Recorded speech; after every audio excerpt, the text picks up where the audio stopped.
pupici cu schipici? Suntem în culise, la Iași. Ne pregătim să mergem în scenă și am vrut să vedeți și voi cum se întâmplă lucrurile. Aici ne-am schimbat noi. Așa. Uite un soare. Asta e locul în care noi... Bine, hai să stăm așa, cu soarele în spate. Sunt vreo 4.000 de spectatori care ne așteaptă în fața scenei. Ține-ține pumnii. Avem emoții, că eu am emoții întotdeauna înainte de un spectacol și de-aia nu prea pot să vorbesc prea mult.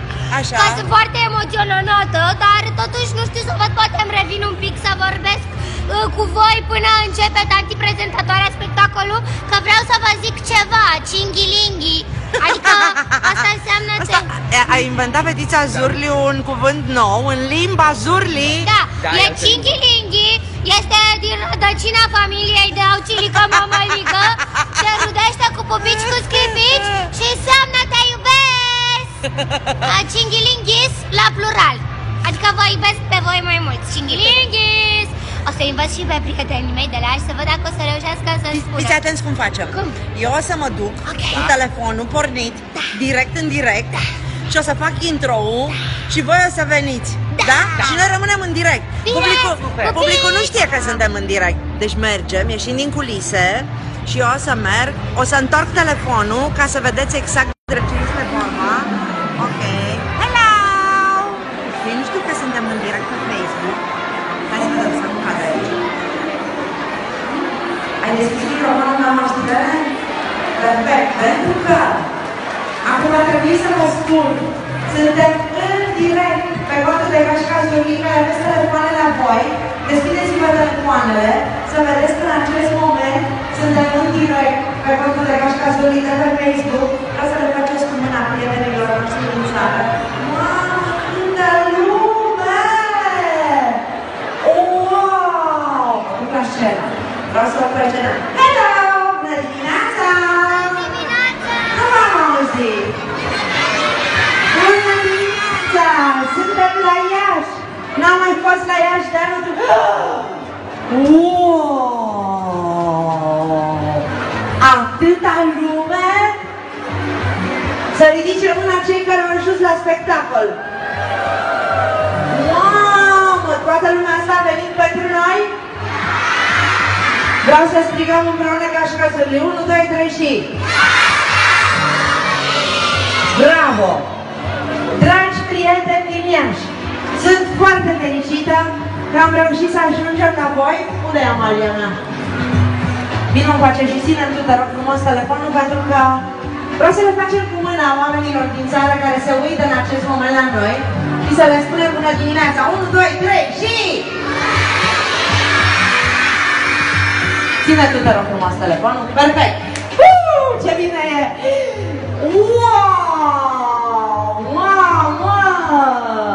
E clar că și vouă a fost la fel de dor de noi cum ne-a fost nouă. Chemăm împreună Gașca Zurli? Atenție! Doamnelor și domnilor, fetițe și băieței, mămicuțe și nebicuți, bunicuțe și bunici, în aplauzele voastre, pentru prima oară în 2016, la Iași, cele mai iubite personaje din România, cu cel mai nou și cu cel mai frumos spectacol, Animale colorate, Gașca Zurli! Haideți! Ha-ha! Hai, hai! Mulțumesc! Bravo! Ia uitați-vă câtă lume e aici! Hai, bravo!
care nu înțelege ce caută el în viața lui, dar crede-mă, tati, că fetița pe care tu astăzi o ții pe umeri o să te iubească așa cum nu te-ai iubit nicio femeie în viața ta și este cel mai mic efort pe care l-ai făcut vreodată pentru o femeie. Noi suntem în direct în acest moment. Și dacă v-a fost doar, aș vrea să vă amintesc că în fața dumneavoastră se află talentatul, extraordinarul, nemaipomenitul Slăbățel! La Iași a venit special pentru voi, după o cursă pe care a făcut azi noapte din Bacău, direct din famosul creștizorului Trulin! Alături de noi pe scenă, extraordinarul, nemaipomenitul, talentatul, special... Vreau să zic mai multe despre el, că sunt părinții lui în public și îl văd pentru prima oară. Minunatul istorie este cel mai talentat, cel mai... Mai mult, trebuie să mă spui! Vicente, ridicați mâinile. Hai, așa. Și mișcați-le tare. Și spune-l toți strângânel. 1, 2, 3 și...